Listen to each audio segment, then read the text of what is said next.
Rain-slicked asphalt gleamed under the glare of rotating lights. The shoulder of State Route 19 cut open by a dented silver sedan parked at an angle. The wipers on the police cruiser swept in metronomic rhythm, smearing droplets across the glass. Static from the dash radio filled the cab, a low hiss broken by coded bursts. Officer Tyler Madsen, fresh badge polished to a mirror shine, leaned into the driver's side window. His right hand hovered just close enough to his holster to make it obvious. Inside the car sat a man in his 60s, skin weathered by sun and years, hands flat on the steering wheel. His coat was damp at the shoulders. The faint smell of diesel clung to him, a scent carried from somewhere far from this wet two-lane road. Wind pushed at the patrol car door, carrying the sound of tires hissing through pooled rain on the highway. Tyler's voice was low, clipped. "License and registration." The man's tone was calm. "They're right here, officer, moving slow." He reached into the breast pocket of his jacket, the movement deliberate, fingers curling around a worn leather wallet. A plastic license slid partway free. Water streamed down the man's temple, catching the red-blue strobe. For 3 beats, nothing else moved. Then Tyler's eyes flicked toward the cruiser's side mirror, something unseen, a thought crossing like a shadow. His grip tightened. The gunshot cracked through the storm, louder than the thunder rolling low on the horizon. Muzzle flash lit the inside of the car for an instant, bleaching the man's face white before it drained to gray. The smell of burnt propellant hit the air. The man's body sagged forward, his forehead grazing the steering wheel. A muted horn note wailed once, then died. The license slipped from his fingers, sliding across the wet doorframe before dropping to the blacktop. Rain pelted the rectangle of plastic. The camera inside the cruiser, its lens streaked with water, caught the name in sharp relief between strobe pulses. Sergeant Elijah Brooks. Tyler stepped back, the weapon still aimed, breath visible in the cool night air. A truck thundered past in the far lane, its Doppler roar swallowing the short exchange coming over his shoulder mic. Unit 12, status check. Tyler pressed the transmit button without taking his eyes off the motionless figure. Dispatch, subject is down, non-compliant. Another vehicle slowed in the opposite lane, headlights washed over the scene. Through the glare, a silhouette stood outside the convenience store across the road, phone raised, screen glowing. A faint electronic chime from that device cut through the rain as if marking the moment. Somewhere behind, a siren began to grow, rising from the darkness. Tyler holstered his weapon and stepped back toward the cruiser, his boots sucking against the mud at the edge of the pavement. The license lay where it fell, water pooling in the shallow depressions around its edges. The dispatcher's voice crackled again, sharper this time. Unit 12, EMS en route. Stand by for supervisor. Tyler didn't answer. His gaze lingered on the body in the car, then on the small rectangle of plastic in the beam of his flashlight. The light caught on the embossed state seal, on the raised letters of the name, on the photograph, Elijah in a plain shirt looking straight into the camera. The approaching siren cut closer, a high wail bouncing off the wet asphalt. Raindrops hissed against the cruiser's hood. From the store across the road, the figure with the phone backed into the doorway, still filming. By sunrise, that recording would reach far beyond this road, past the county line, past the state line, into homes and offices where the name on the license was already known. And before the day ended, the rookie who pulled the trigger would learn that Sergeant Elijah Brooks was not just another driver. He was the last man Tyler Madsen should have shot. The morning after the shooting, the streets of Redford glistened under a weak sun. Rainwater still clung to the gutters and pooled in the uneven brickwork along Main Street.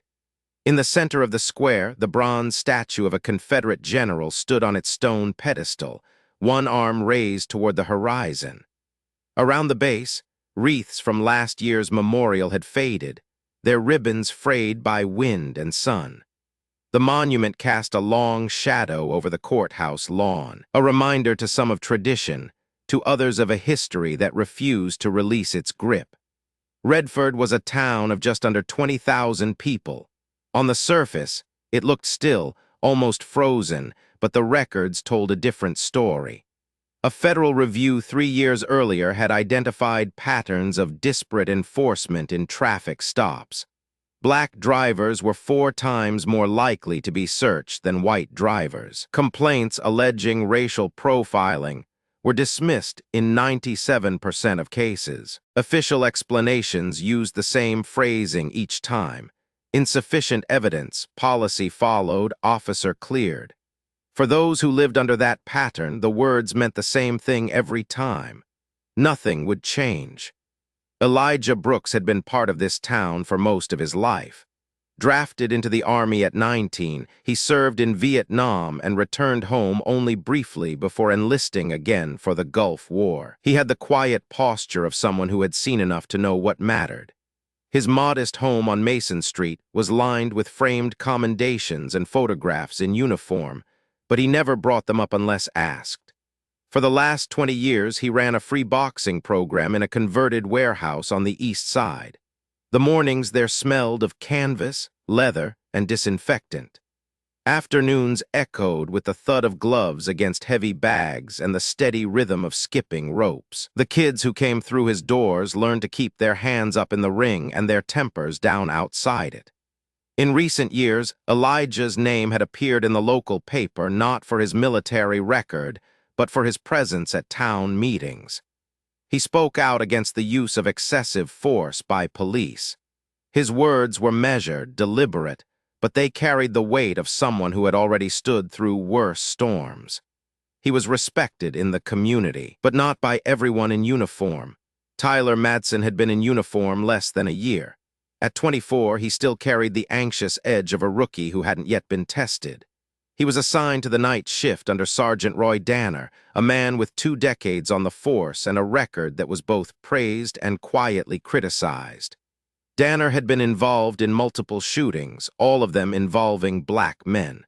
Internal reviews cleared him every time. In the locker room, younger officers spoke about the way Danner wrote his reports, how terms like non-compliant and furtive movement appeared again and again.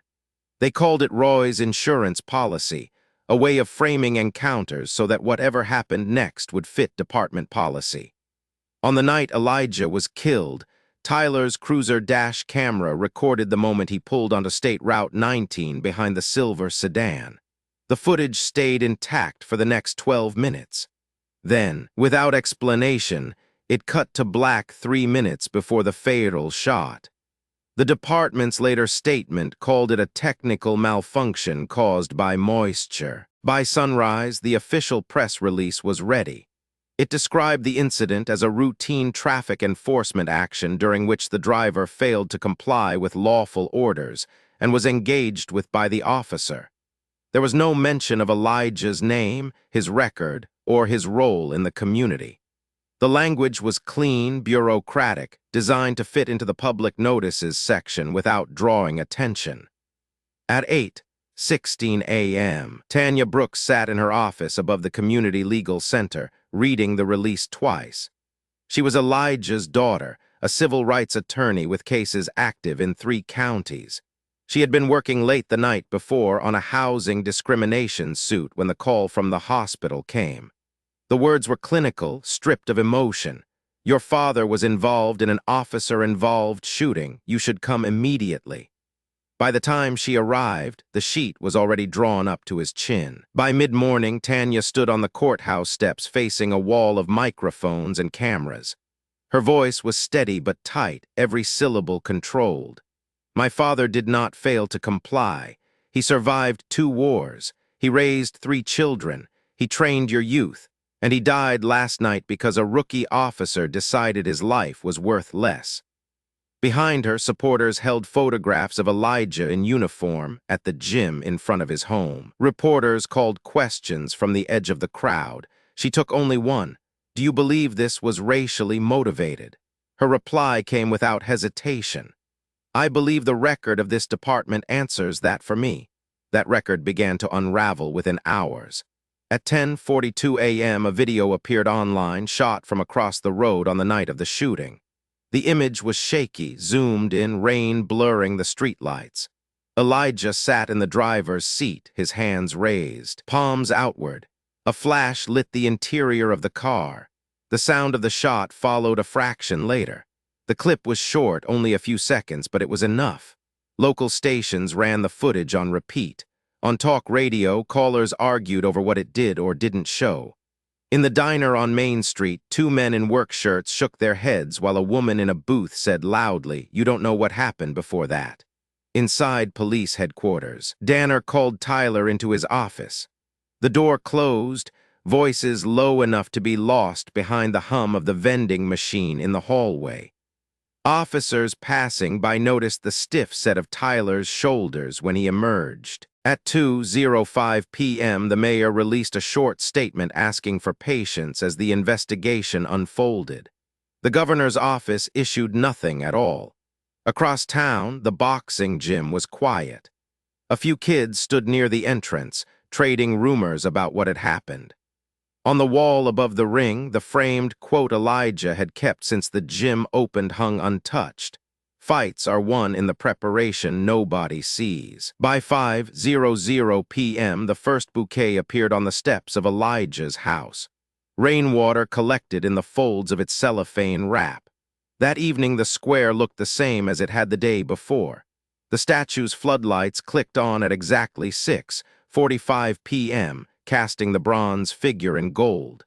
The wind carried the smell of wet pavement and the distant sound of tires hissing on the highway.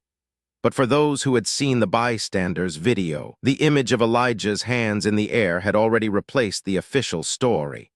In that frame, between the moment he looked forward and the moment the flash filled the car, was a silence that no press release could explain. That silence was the space where the truth waited, and the town was about to find out how loud it could become. By 6:00 a.m. the following morning, the video of Elijah Brooks with his hands raised had moved beyond Redford. National morning shows played the clip in slow motion, the rain visible as thin streaks of silver against the windshield, the flash inside the sedan freezing the image before the sound of the gunshot followed. On the ground outside Redford Police Headquarters, the air was damp and cold, but the crowd was already forming. Protesters gathered along the barricades, some holding cardboard signs painted in black and red, others raising their phones to record the line of officers behind the steel barriers. At 7:12 a.m., chants began to roll through the square. Justice for Elijah, no more blood. The rhythm was steady, measured, each word falling in sync with the slow march of feet. A portable speaker at the edge of the crowd played the audio from the bystander video on repeat. The crack of the gunshot echoed again and again, cutting through the morning air. Across the street, in the shadow of the county courthouse, a group of counter-protesters waved blue-striped flags. Their voices rose in response, shouting slogans about law and order. The space between the two groups was marked by state troopers standing motionless, faces hidden behind visors. Tyler Madsen was not at headquarters. At 8:03 a.m., he sat in the dim light of his small kitchen, blinds drawn, the only sound the low hum of the refrigerator. His badge lay on the counter beside his phone, both untouched. Overnight, someone had spray-painted "Killer" in thick black letters across his garage door. The paint dripped onto the driveway in slow, uneven lines. His phone vibrated in bursts, each message from an unknown number, each one shorter and sharper than the last. He did not answer the knock when two officers came to check on him. The tension shifted after nightfall. At 2:14 a.m., dispatch received a call from a resident near the Brooks Community Boxing Center. From their window, they could see flames rising in the street, reflecting against the mural of Elijah in his gloves on the side of the building. When firefighters arrived, they found a marked patrol car fully engulfed. The heat had warped the roof into a shallow curve, and the air smelled of melted plastic and scorched metal. By 3:00 a.m., the fire was out, but the blackened shell of the car remained in place. Images of the burned cruiser began appearing online before sunrise. One photo taken from across the street showed the patrol car framed against Elijah's mural. The contrast became an instant flashpoint. In one part of town, it was shared with captions about resistance. In another, it was used as proof that the protests were out of control. Local talk radio filled with callers arguing about who crossed the line first. By 9:30 a.m., Tanya Brooks was back on the courthouse steps. Cameras crowded close, reporters' breath visible in the cold air. She wore the same black coat from the day before, her voice firm despite the fatigue in her eyes. My father survived 2 wars and came home to teach young people how to fight without hate. He was shot with his hands in the air. We demand that the Department of Justice open a civil rights investigation now. A reporter near the front asked about the burned patrol car. Tanya's reply was measured. Whoever did that, it is not justice. That is not what my father believed in. But ignoring what you have all seen is not justice either. Her words ran on local news at noon, then again in the evening. At 1:07 p.m., the Redford Daily Times received a call from a source inside the coroner's office. The editor scribbled the words as they came over the line, bullet path downward, consistent with victim kneeling. An hour later, the leak reached social media. By 3:15 p.m., the story was on the home pages of regional news outlets. The detail was clinical, but its meaning was clear. At the corner bar on Willow Street, a man in a work shirt read the paragraph twice before folding the paper in half and setting it on the counter. Across the room, the television replayed the same bystander video. Patrons watched without speaking. Inside the mayor's office at 4:42 p.m., blinds drawn against the afternoon light. The chief of police shifted uncomfortably while the mayor read the leaked report on a tablet. "We will need a statement," the mayor said. The chief nodded but offered no draft. The image of a man kneeling with a gun above him was already fixed in the public's mind. No official language could erase it. As the sun went down, the square filled again. The sound of boots on wet pavement mixed with the low hum of portable generators powering camera lights. Chants rose in waves, echoing against the courthouse walls. Officers in riot gear stood shoulder to shoulder across the street, shields resting on the ground. Between them and the protesters, strips of yellow tape fluttered in the wind. At 8:55 p.m., a news camera panned to a woman holding a framed photo of Elijah in uniform. Her other hand covered her mouth as she looked toward the police line. Beside her, a boy no older than 12 held a sign with the words "Don't shoot" written in red. The images traveled quickly. By 10:30 p.m., households hundreds of miles away were seeing the same sequence. Elijah's hands raised in the rain, the flare of the shot, the leaked diagram of a bullet entering from above. Each frame told part of the story. The spaces between them told the rest. In the crowd, Tanya stood near the courthouse steps. The voices around her merged into a low, steady roar. She knew this was only the first surge, a warning of what would follow. In the distance, thunder rolled across the hills. She pulled her coat tighter and kept her eyes on the line of officers. Somewhere behind those visors, behind those shields, the truth of what had happened was still locked away. What she did not yet know was that before the week was out, that truth would begin to leak in pieces, each one more damaging than the last. And with each piece, the ground under Redford would shift a little more. At 6:20 a.m., the square was quiet in the pale light. But the quiet was brittle. Overnight, a new crowd had formed alongside the protesters demanding justice for Elijah. They carried blue-striped flags and banners painted with "Back the Blue" in block letters. Their presence drew a line through the center of the square. On one side, portraits of Elijah and signs with his name. On the other, flags snapping in the cold air. State troopers in riot gear filled the gap between the two sides, boots planted wide, radios murmuring in clipped bursts. At 7:03 a.m., the first argument boiled over. A bottle arced from somewhere in the blue flag crowd, striking the pavement near an officer's boots. Shouts followed, a surge forward, and 3 people were pulled out and cuffed within seconds. Cameras caught every frame. At 9:15 a.m., Tanya Brooks unlocked her office door to find an envelope pushed halfway under the frame. The paper inside was folded once, no return address, no signature. The message was typed in black capitals, "Drop this or die." Behind it, stapled neatly, was a printed copy of her father's obituary. She stared at it for a moment before passing it to a paralegal without a word. The threat was reported, but Tanya kept working. Her next court filing would go in before noon. Around midday, another case surfaced that deepened the fracture. 38-year-old Andre Lewis, arrested 2 months earlier by Sergeant Danner, lay in a county hospital bed with a fractured jaw, broken ribs, and internal bleeding. The department statement said he had fallen in his cell. Hospital staff, speaking quietly to a regional reporter, said the injuries looked like the result of repeated blunt force, not a fall.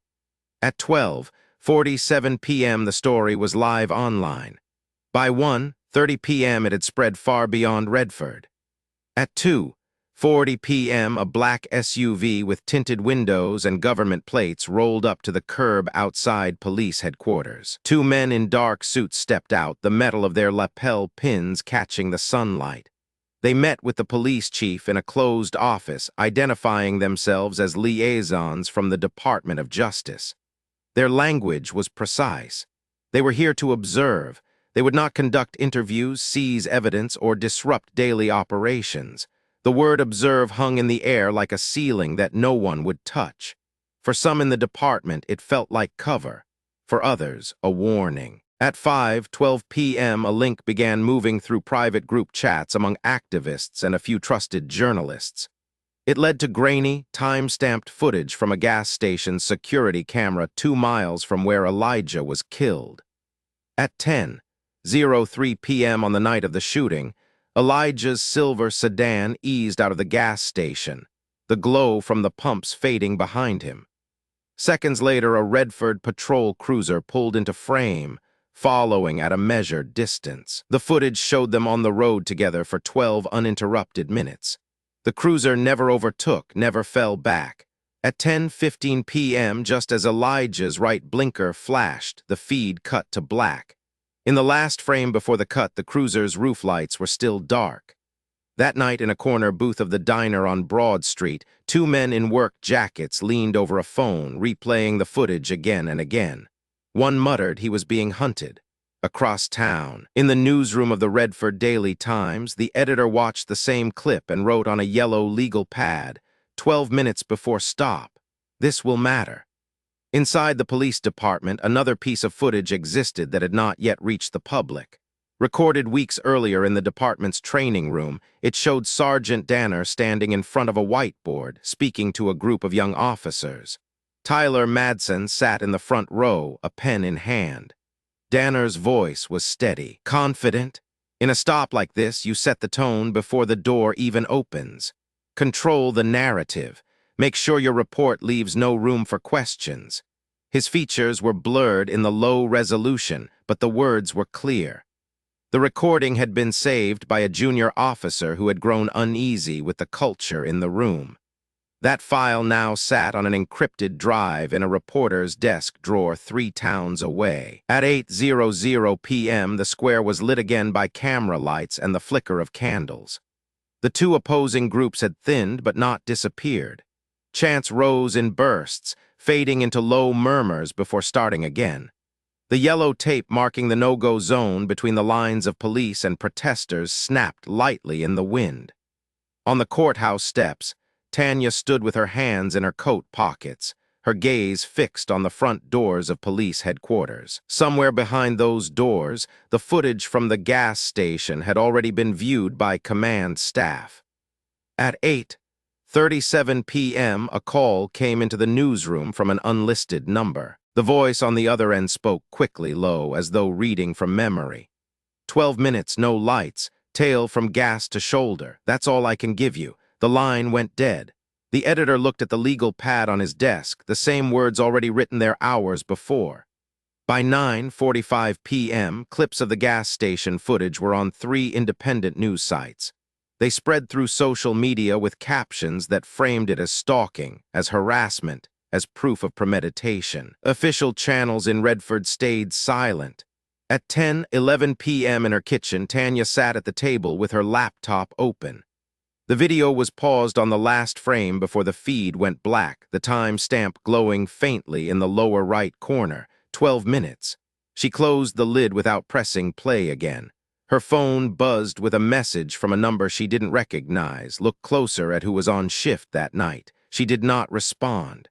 Across town, in a small house on Birch Lane, a young patrol officer scrolled through the gas station footage on his phone. He recognized the pattern. He had been trained to hold back, to wait for a moment that would look justified on paper. But he also knew the timing, that night wasn't random.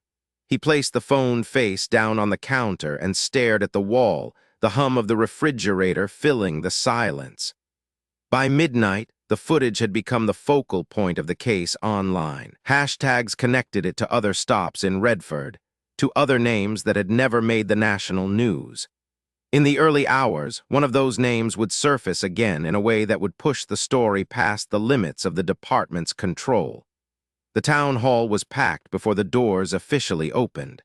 By 6:30 p.m., the gymnasium smelled of damp coats and floor polish, the air heavy with the low murmur of voices.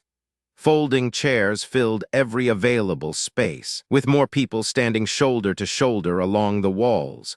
Fluorescent lights buzzed overhead, casting a flat glow over the crowd. At the far end, a long table draped in a plain blue cloth held microphones wired to a portable PA system. Tanya Brooks sat at the center, her coat folded neatly over the back of her chair, a stack of documents at her side. Outside, the night air carried the sound of chants from those who couldn't get in. Across the street, local news vans idled, their rooftop antennas tilted toward the gym. The wind shifted, rattling the loose metal siding near the entrance. When Tanya finally stood, the noise in the room lowered to a waiting hum. She spoke without raising her voice, but every head tilted forward to catch her words. She began with the familiar facts, but quickly moved to what the department hadn't said. She described the gas station footage, the 12 minutes of tailing, the absence of flashing lights until the final frame. She paused, letting the silence settle before she gestured toward a tall man in a worn brown jacket seated in the front row. "This is Leon Griggs," she said, "a retired state trooper who served alongside my father." Griggs stood slowly, his right knee stiff from an old injury. His voice was deep, carrying across the gym without the microphone. He told them about an operation decades earlier when a state governor's son had been kidnapped overseas. Elijah, then a young sergeant, had been part of the unit that pulled him out alive. Griggs said the commendation for that rescue was classified for years, buried in records few could access. He had seen it with his own eyes. When he finished, the room was still. Tanya let the weight of that testimony settle, then moved to the next point. She reached for a small, padded envelope that had arrived at her office 2 days earlier with no return address.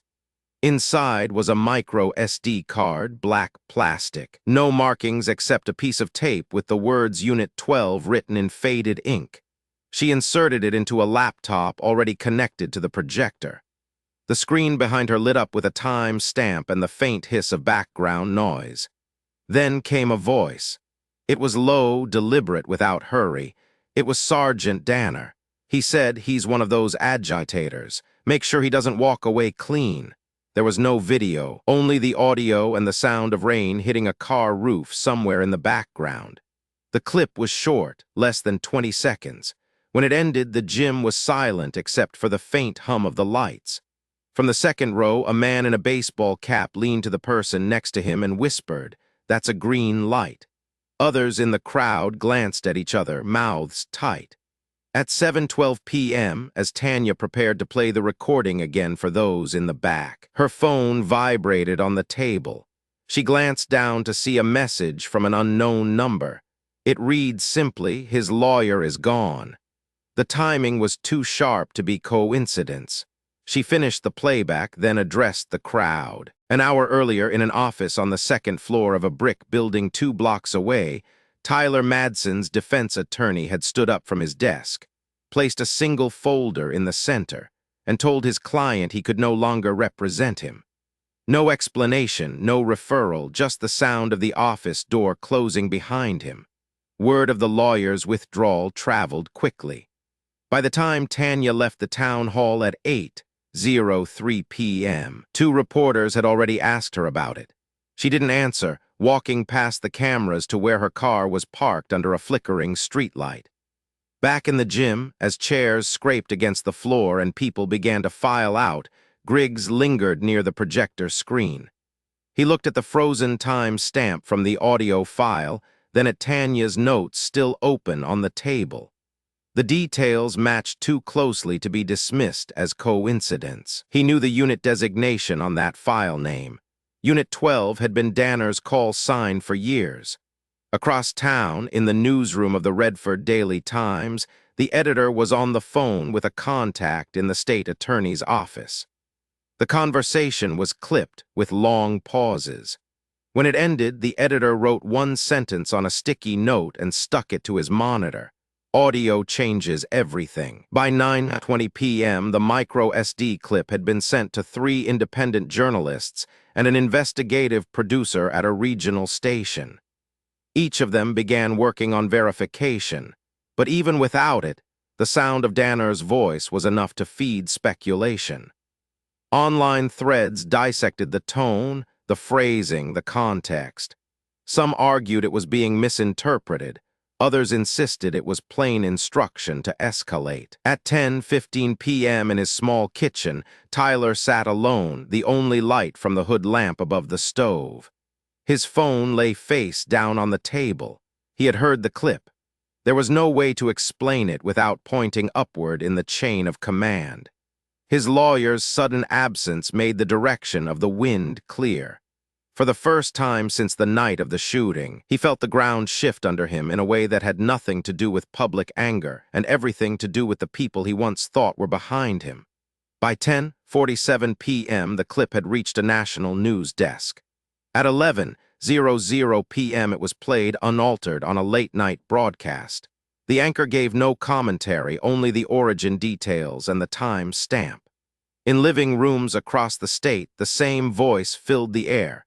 He's one of those agitators. Make sure he doesn't walk away clean. That night, Tanya sat at her desk, documents spread in front of her, the glow from a single desk lamp cutting a small circle of light in the room. She knew the audio would not stand alone. It would need corroboration, chain of custody context. But she also knew it had cracked something open.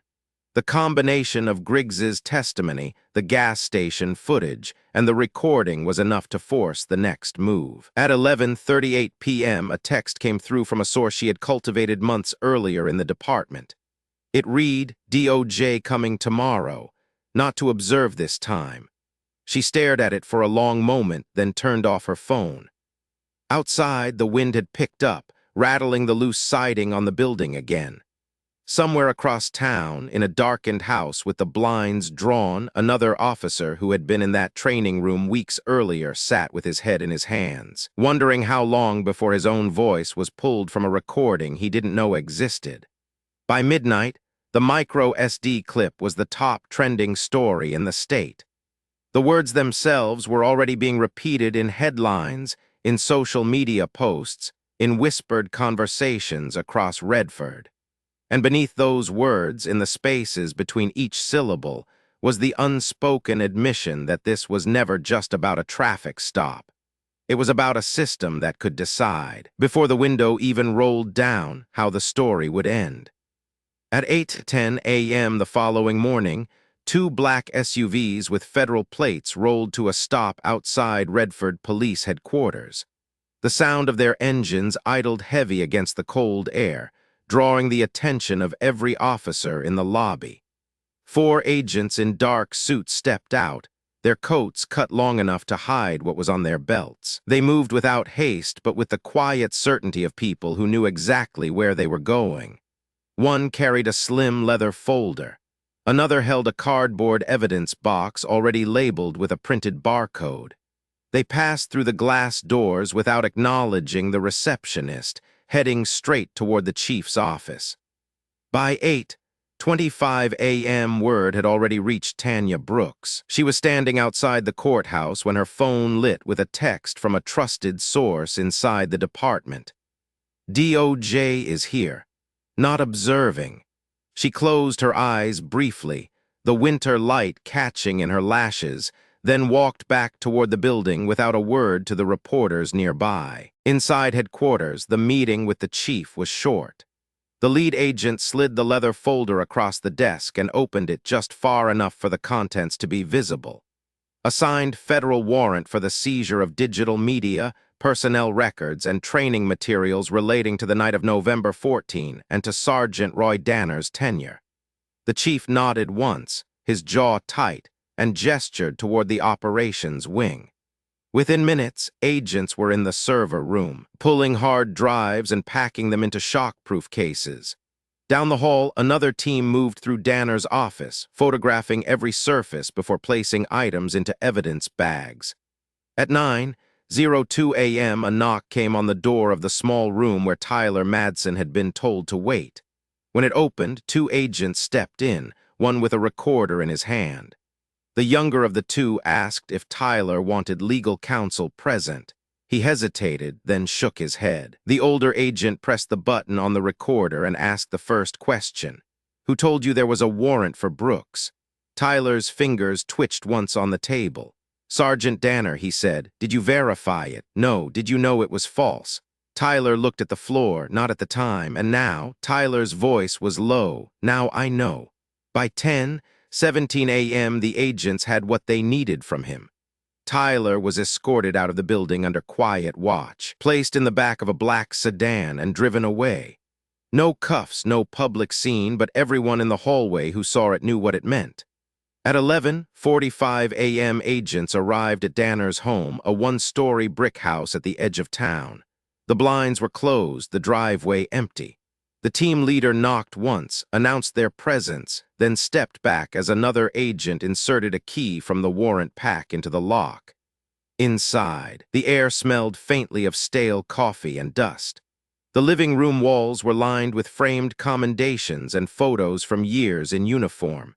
In a locked cabinet, they found a collection of items in labeled evidence bags, none of which had been logged in the department's property system. Watches, wallets, small electronics, a silver bracelet with a woman's name engraved inside. Each bag bore the date of a traffic stop involving a minority suspect. In the garage, under a tarp, was a battered metal case. Inside, among stacks of old paperwork, agents found a separate digital recorder. When they played the most recent file, the voice was again Danner's. It was recorded the night before Elijah's death. "He says he's testifying next week. If he makes it that far, we all have a problem." By 1:12 p.m., Tanya was in the federal building downtown, seated across from two DOJ attorneys in a windowless conference room. They told her what had been recovered, what was admissible, and what could be corroborated. They confirmed what she had suspected for days. Elijah had been scheduled to testify in a federal corruption case against the Redford Police Department, with specific evidence linking Danner to falsified reports and unlawful seizures. The traffic stop was never about a broken taillight or a rolling stop. It was about preventing him from speaking. At 2:30 p.m., Tanya left the meeting and walked straight into the hallway where reporters waited. They pressed forward, microphones extended, cameras rolling. She stopped just long enough to look into the nearest lens and say this was never about a traffic stop. Then she kept walking, her phone already vibrating with messages she would not answer yet. By late afternoon, the courthouse steps were crowded again. This time, the chants were louder, angrier, fueled by the day's revelations. Across the street, the counter-protesters were fewer in number. The flags still waved, but the voices behind them were quieter, as if measuring the weight of what had just surfaced. At 5:45 p.m., Tanya spotted Tyler in the hallway outside the county courtroom. He stood alone, his shoulders hunched, eyes on the floor. She walked up to him, closing the distance until they were face to face. She didn't raise her voice. "Who told you there was a warrant?" He looked up briefly, then down again. Danner. She held his gaze, and you didn't check. His silence was its own answer. She stepped closer, the reporters behind her catching the moment on camera. You shot a man with his hands in the air because someone told you to, and you never asked why. Tyler's lips parted, but no words came. He turned and walked toward the courtroom doors without looking back.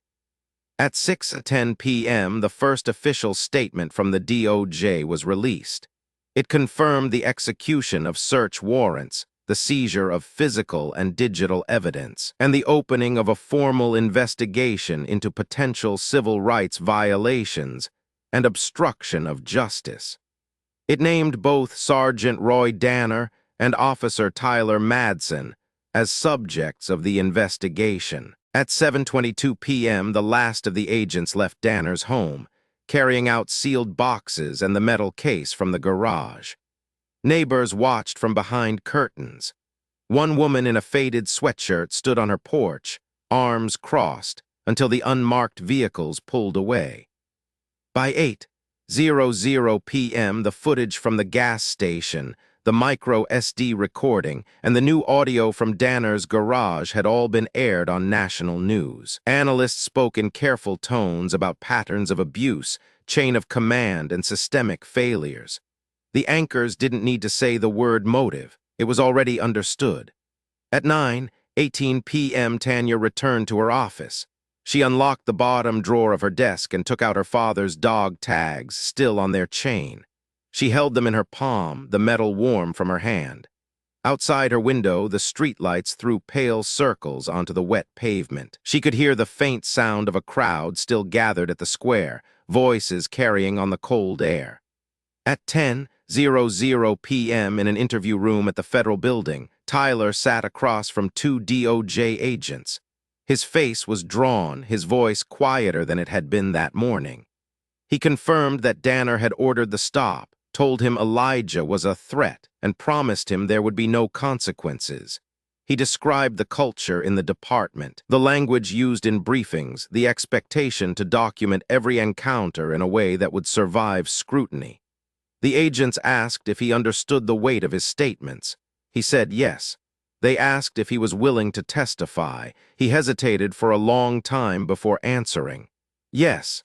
By 11:35 p.m., Tanya was back home, the dog tags now hanging from a hook above her desk.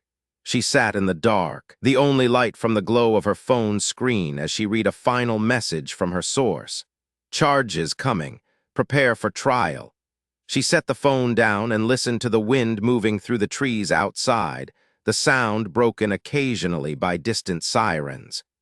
The day had ended with arrests pending, a department stripped open, and the truth no longer contained to rumor and grainy video. What came next would not be a hearing in a small county courtroom. It would be a federal trial, and for the first time since her father's death, Tanya felt the weight in her chest shift, just slightly, towards something that might one day resemble justice. At 9:00 a.m. on the first day of the trial, the federal courthouse in the city center was ringed with barricades.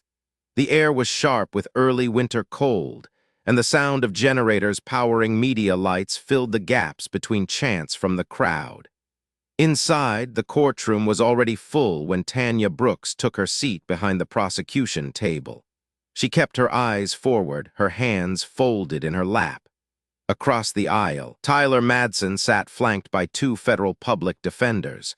His uniform was gone, replaced by a plain gray suit that seemed too large for his frame. Roy Danner was not there. His own hearing would come later, but his name would be spoken in nearly every witness testimony. Over the course of 3 days, the government laid out its case with a precision that stripped away every layer of the department's narrative. Jurors heard the gas station footage described frame by frame. They heard from the bystander who filmed Elijah's final moments in the car, his voice catching when he said he had known Elijah since he was a boy. The autopsy report was read aloud in the flat cadence of a medical examiner, detailing the downward bullet path and the residue pattern that placed Tyler above Elijah when the shot was fired. The most difficult moment for Tanya came when the micro SD recording was played in full. Danner's voice filled the courtroom. He's one of those agitators. Make sure he doesn't walk away clean. The room was silent when it ended, except for the faint creak of a juror shifting in their seat. Tyler's own recorded interview with DOJ agents followed, his voice quieter but unmistakable as he admitted he had been told Elijah had a warrant and had not verified it. On the fourth day, Tyler changed his plea. The federal prosecutor read it into the record, guilty to 1 count of manslaughter and 1 count of obstruction of justice. In exchange, he would serve 25 years in federal custody and testify in the case against Danner. The judge asked if he understood the terms. He said yes. Tanya did not look at him. Outside the courthouse, the news traveled quickly. In the square back in Redford, the announcement was met with a mix of cheers, tears, and a quiet nodding from those who had carried Elijah's photograph for weeks. Across the street, the counter-protesters were absent. Their flags no longer hung from the lampposts. 2 weeks later, federal marshals escorted Danner into the same courtroom. He faced charges of conspiracy to violate civil rights, tampering with evidence, and multiple counts of unlawful seizure of property. The evidence from his garage was laid out in labeled rows: wallets, watches, electronics, each bag marked with a name and a date. Witnesses testified to his training sessions, to the language he used, to the pattern of stops that ended in violence or unexplained confiscations. By the time the verdict came, the department in Redford had been placed under a federal consent decree. External monitors were assigned to review every use of force report, every traffic stop, every piece of evidence logged into property. Several officers resigned before the oversight began. Others stayed, facing the new rules with a visible unease. The community outside did not change overnight. Some businesses on Main Street never reopened after the months of protests and counter-protests. The diner where arguments had flared in the days after Elijah's death closed quietly, its windows covered with paper. But the boxing gym on the east side reopened under a new name, the Brooks Justice Center. Donations poured in from across the country. The ring was rebuilt, the heavy bags replaced, the walls painted fresh. Above the front door hung a new sign with Elijah's name in black lettering. One morning in early spring, before the gym opened for the day, Tanya walked through the space in silence. She ran her hand along the ropes of the ring, the canvas still carrying the faint scent of new material. On the far wall, the old framed quote still hung: "Fights are won in the preparation nobody sees." She left it there, untouched. In the months that followed, the DOJ investigation into the Redford Police Department was cited in training modules for officers across the country. The case became a point of discussion in legal seminars, in community organizing workshops, in federal briefings about bias and accountability. For some, it was a model of reform. For others, a warning of how far things could go before they broke. The Confederate statue in the square came down quietly just before dawn one morning. A small crew in unmarked jackets worked under the cover of streetlights, their machinery muffled to avoid waking the surrounding streets. By 6:00 a.m., the pedestal was empty, a square of lighter stone marking where the bronze figure had stood for decades. No announcement was made, no plaque replaced it. The removal was neither celebrated nor condemned in official statements. It was simply gone.